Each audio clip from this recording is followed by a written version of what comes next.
Imagine this. One day, Saitama wakes up, bored out of his mind. No god-level threat, no monstrous kaiju, no multiverse-shattering calamity. Just a peaceful day. Too peaceful, so he walks up to the Hero Association with a simple request. Line up every S-class hero. I wanna see if I can finally have some fun. This isn't some casual sparring match. This is Saitama versus the absolute best the Hero Association has to offer. But here's the real question. Can any of them survive even a single punch? Or is humanity truly being protected by someone who stands light years beyond them all? Welcome to Silent Otaku, and today we are deep diving into the wildest power fantasy showdown, Saitama versus every S-class hero. Let's start with individual matchups and power breakdowns, analyzing who might last even a few seconds against Cape Baldi.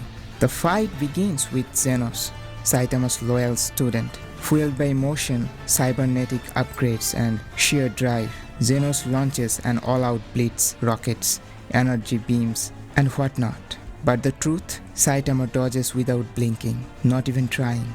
Genos pushes himself past limiters, detonates his core in a last-ditch attack. But Saitama still standing with a smile. Result, Genos loses again, brutally. But hey, he earned Saitama's respect, kind of. Next up, Atomic Samurai. Sword unsheathed, speed and technique unmatched to the human eye. He dashed in, slashing thousands of times per second, forming a storm of blades. But Saitama, he snaps his finger. The shockwave shatters Atomic Blade midair. No blood, just disbelief. Atomic Samurai falls to his knees, defeated by something he couldn't even see. Flashy Flash, the man faster than sound, steps in. Confident, arrogant, lightning speed. He vanishes in a flash, appearing behind Saitama in an instant, sword drawn. But Saitama is already behind him, holding his own blade. You drop this, he says casually, handing it back. Flashy feint on the spot. Now it's Tank Top Master, muscles rippling. He charges in with earth-shattering punches, creating shockwaves across the arena. But Saitama catches the punch with his pinky, the impact non-existent. He gently pushes Tank Top, sending him flying through 5 walls, unharmed but completely defeated. Here comes the strategies. Traps, drones, laser, satellite, AI-controlled exosuit. It's like fighting a walking fortress. For a moment, the field looked like a battlefield from Gundam. Explosions light the sky, but Saitama walks through the chaos like a dad, heading to the grocery store, unbothered, unscathed. Child Emperor final attempt. A black hole cannon. Saitama's response? He sneezes. A black hole vanishes. Game over. Darkshine is confident. His body is said to be unbreakable. His muscles? Perfect. He throws a punch that could crush a tank. Saitama catches it, then flicks his forehead. Darkshine crashes into a building. For the first time ever, he questions his own strength. Big God tries to eat Saitama. Yeah, he opens his mouth, attempting to swallow him whole. But Saitama grabs him by the collar and says, "No seconds before dinner." Now this one's unique. Zombie Man can't be killed, so technically he could last forever. And he does. The match goes on for hours. Saitama lands punches.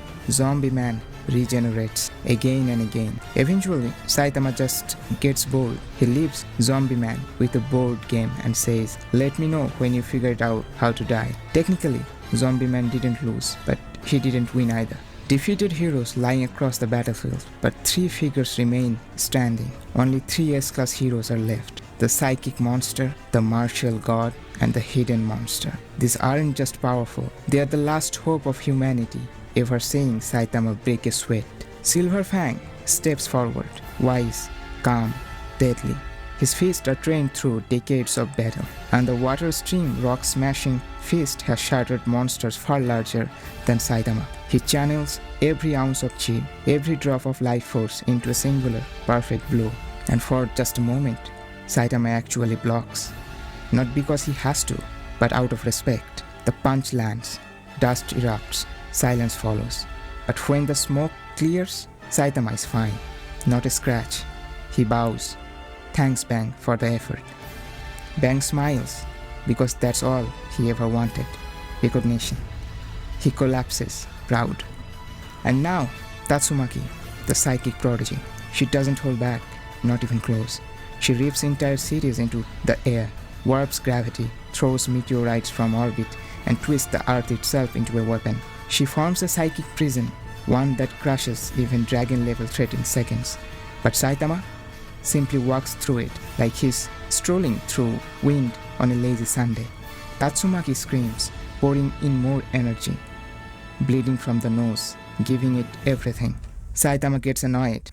"I told you, I'm just a hero for fun," he mutters, and taps her forehead. She's KO'd instantly, midair, defeated by a tap. The world shudders. There's only one left. And finally, Blast, the Enigma, the Hero Association's ace. He steps through a portal, observing the battlefield. Every S-class hero is down. He studies Saitama, doesn't speak, just nods. Then, reality itself twists. Blast unleashes dimensional attacks. Black holes, time distortions, space-cutting punches, attacks that should be impossible. He traps Saitama in a temporal loop, launches him across multiverses, and for a second, it looks like he's winning. But then, Saitama punches. The multiverse cracks. Not reality, not space, but the concept of an attack itself breaks. Blast's power folds. His portals close. His suit glitches. His heart skips. And Saitama says one word. Cool tricks. With one final blow, Blast is launched into a safe pocket dimension. Not dead, but utterly defeated. Every single S-class hero, the best of the best, not one could make Saitama go all out. Not one could even push him close. Is Saitama even human at this point? Or is he something else? The terrifying truth isn't just that no one could beat Saitama. It's that no one can even make him try. And maybe, just maybe, that's the biggest tragedy of all. Because for a man who trained for fun, who broke his limits, and who just wanted a good fight, the real enemy might not be monsters or villains. It's boredom. If you enjoyed this deep dive into Saitama versus every S-class hero, hit that like button. Subscribe to Silent Otaku and tell us in the comments, who do you think could give Saitama a real fight? Until next time, stay powerful.